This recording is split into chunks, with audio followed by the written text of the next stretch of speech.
புகுந்து 8 சவரன் நகையை திருடிய வழக்கில் குற்றவாளிக்கு 2 ஆண்டுகள் சிறை தண்டனை விதித்து திண்டிவனம் நீதிமன்றம் தீர்ப்பளித்துள்ளது.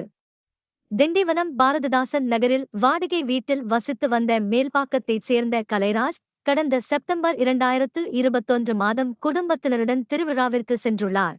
அப்போது வீட்டை பூட்டிவிட்டு சென்ற நிலையில் அதிகாலையில் வீட்டிற்குள் புகுந்த மர்ம நபர் பீரோவை உடைத்து அதிலிருந்த 8 சவரன் நகையை திருடிச் சென்றதாக புகார் அளிக்கப்பட்டது. ரோஷனை போலீசார் விசாரணை நடத்தி செல்வராசுவை கைது செய்தனர். இந்த வழக்கை விசாரித்த திண்டிவனம் முதலாவது குற்றவியல் நீதிமன்றம் அவருக்கு 2 ஆண்டுகள் சிறை தண்டனையும் 3000 ரூபாய் அபராதமும் விதித்தது. தீர்ப்பைத் தொடர்ந்து அவர் கடலூர் மத்திய சிறையில் அடைக்கப்பட்டார். மேலும் செய்திகளுக்கு திண்டிவனம் செய்திகள் சேனலை சப்ஸ்கிரைப் பண்ணுங்க.